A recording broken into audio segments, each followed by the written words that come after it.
तो SP, BSP और BJP तीनों के ही उम्मीदवार चुनाव मैदान में हैं, लेकिन मुख्य मुकाबला बीजेपी और समाजवादी पार्टी के बीच है।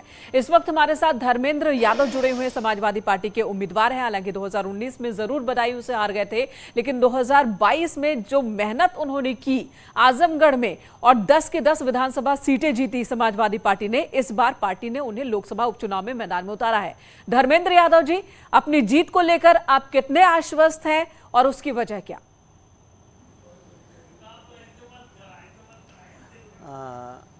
100% आश्वस्त हूँ मैं अपनी जीत को लेकर और अपनी पार्टी की जीत को लेकर।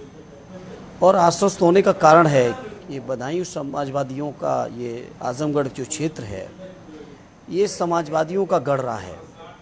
और इसलिए भी गढ़ रहा है, लगातार यहाँ के लोगों ने समाजवादी विचारधारा, आज से नहीं, आज़ादी के बाद से लेके अब तक आप अगर देखेंगे रिकॉर्ड तो पाएंगे कि आजमगढ़ के लोगों ने समाजवादी विचारधारा को लगातार ताकत देने का काम किया है। स्वर्गीय राम बच्चन जी, स्वर्गीय चंजीत जी, स्वर्गीय राम नरेश जी ने जहां इस क्षेत्र का नेतृत्व किया, वहीं ऑलरेडी नेताजी ने भी इस क्षेत्र का नेतृत्व किया। माननीय अखिलेश यादव जी, जिनके इस्तीफे से अब ये चुनाव हो रहा है, उन्होंने इस क्षेत्र का नेतृत्व किया है।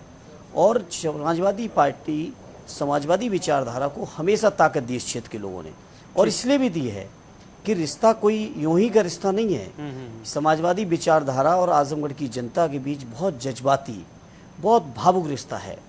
स्वर्गीय चौधरी चरण सिंह जी ने कहा था कि हम बागपत छोड़ सकते हैं, आजमगढ़ नहीं। आदरणीय नेताजी ने कहा आजमगढ़ को लेकर कि इटावा दिल है तो आजमगढ़ धड़कन है।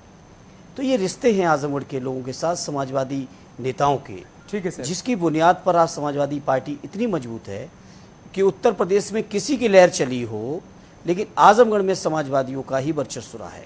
सियासी गलियारे में एक सवाल तैर रहा है, उन्हीं रिश्तों की बुनियाद पर, उन रिश्तों को और आगे, ठीक है, सियासी गलियारे में एक सवाल तैर रहा है जी। सवाल ये कि पहले सुशील आनंद के नाम की चर्चा थी, कहा जा रहा था कि डिंपल यादव को चुनावी मैदान में उतारा जा सकता है, फिर रमाकांत यादव ने भी जाके पर्चा खरीद लिया। आपके नाम पर मुहर लगने के पीछे का आधार क्या रहा? देखिए, जहाँ तक सुशील आनंद जी पार्टी के औपचारिक उम्मीदवार बनाए गए थे, लेकिन कुछ ऐसी तकनीकी चीज़ें बीच में आईं जिससे ये शंका थी पार्टी को, और खुद सुशील को इस बात को लेकर चिंता और शंका थी, जिसको उन्होंने पत्र के माध्यम से आप सबके बीच में दिया है, आप तक पहुंचा होगा, कि कहीं ना कहीं ये भारतीय जनता पार्टी के लोग, जिनको आदत पड़ चुकी है पर्चे रद्द कराने की, जिनको आदत पड़ चुकी है चुनाव में धांधली करने की, कहीं ना कहीं सुशील के साथ ऐसे होने की कुछ शंकाएं थी, जिसके आधार पर उन्होंने खुद विड्रॉ किया। और पार्टी ने, आदरणीय राष्ट्रीय अध्यक्ष जी ने, माननीय अखिलेश जी ने, जो स्वयं जिनके इस्तीफे से ये सीट खाली हुई है, उन्होंने और हमारे आजमगढ़ के सभी नेताओं ने मुझे निर्देश दिया कि पार्टी के सिंबल पर आकर आपको आजमगढ़ का चुनाव लड़ना है। और मैं समझता हूँ ये मेरे लिए खुशनसीबी है, सौभाग्य है मेरा। धर्मेंद्र जी, थोड़ा सा क्लियर कर पाएंगे क्या? अगर बीजेपी समाजवादी पार्टी के किसी कैंडिडेट का पर्चा खारिज करवा सकती है, सुशील आनंद का अगर खारिज करवा सकती है, तो धर्मेंद्र यादव का भी तो करवा सकती है।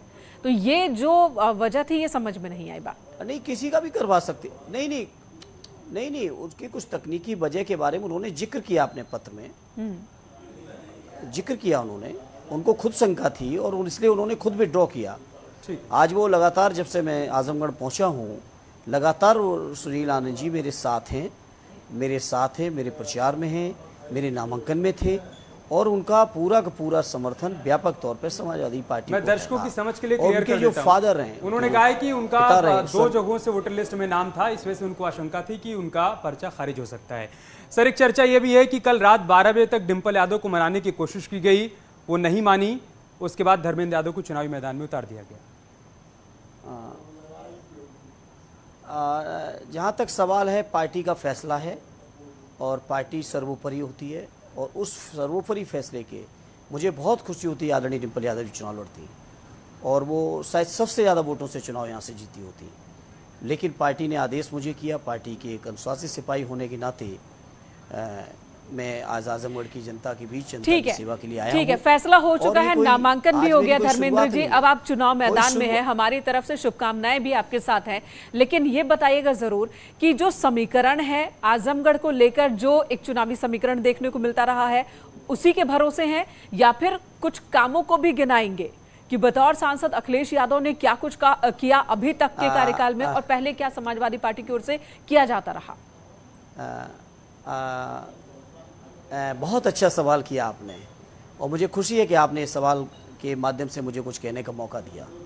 मैं आज फख्र के साथ एक समाजवादी सिपाही होने के नाते कह सकता हूँ, आजमगढ़ की तरक्की, आजमगढ़ की खुशहाली, आजमगढ़ का विकास की एक एक ईंट पर आदरणीय नेताजी, आदरणीय अखिलेश यादव जी और हमारे यहाँ के स्थानीय समाजवादी नेताओं का नाम लिखा हुआ है। चाहे आजमगढ़ को कमिश्नरी बनाना हो, चाहे आजमगढ़ में मेडिकल कॉलेज लाना हो, चाहे आजमगढ़ को पूर्वांचल एक्सप्रेस वे से जोड़ना हो, चाहे आजमगढ़ में कृषि विश्वविद्यालय बनाना हो, चाहे आजमगढ़ में एयरपोर्ट जैसी सुविधा देने का सवाल हो। मैं समझता हूँ अगर आजमगढ़ के बारे में आप जानकारी जुटाएंगे, अगर अपने ही प्रतिनिधियों से हमारी बात को अगर विश्वास ना भी करें, तो आप पाएंगे कि समाजवादी पार्टी ने ही विकास किया है। ठीक है। और ये कोई समाजवादी पार्टी ने अपने कर्तव्य का निर्वहन किया है। सर, चुनाव लेकिन में हाँ, समय जो लोग कम है, सत्ता में आपके बैठे पास हैं, बहुत 8 व्यस्तता साल से होगी। दिल्ली एक की आखिरी सवाल सरकार में आपसे, बैठे हैं। सवाल ये कि कुछ लोग ये कह रहे हैं कि धर्मेंद्र यादव आजमगढ़ तो चले गए, लेकिन 2019 में बदायूं से लड़े थे, 24 में स्वामी प्रसाद मौर्य के लिए रास्ता खोल दिया उन्होंने बदायूं से। देखिए, कौन कहां से लड़ता है, कौन कैसे लड़ेगा, ये पार्टी लीडरशिप का अधिकार है, ये हमारा अधिकार नहीं है।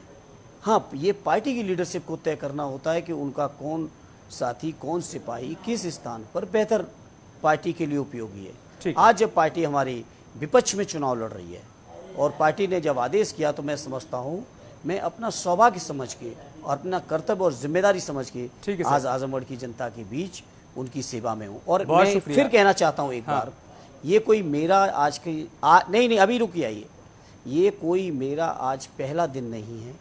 आजमगढ़ के लोगों से हमारे पीढ़ियों के रिश्ते चले आ रहे हैं, उन्हीं रिश्तों को आगे बढ़ाने के लिए आदरणीय राष्ट्रीय अध्यक्ष जी ने मुझे यहाँ भेजा है। ठीक है सर। और मुझे उम्मीद है कि न केवल माननीय राष्ट्रीय अध्यक्ष जी की, बल्कि आजमगढ़ की जनता की भी उम्मीदों को मैं पूरा कर सकूंगा। ठीक है, बहुत बहुत शुभकामनाएं। न्यूज़ 18 की ओर से भी आपको चुनावी रण में आप उतरे हैं उपचुनाव में और आपके सामने बीजेपी के दिनेश लाल यादव निरहुआ हैं। 2019 में अखिलेश यादव के खिलाफ वो चुनाव मैदान में थे और इस बार वो कह रहे हैं कि अखिलेश यादव को जो मौका आजमगढ़ की जनता ने दिया, बतौर सांसद उनको लोकसभा भेजा, तो इस बार उनके साथ आजमगढ़ की जनता होगी। अपील भी कर रहे हैं वो जीत दिलाने की। धन्यवाद आप दोनों का, आपका बहुत बहुत शुक्रिया हमसे बात करने के लिए।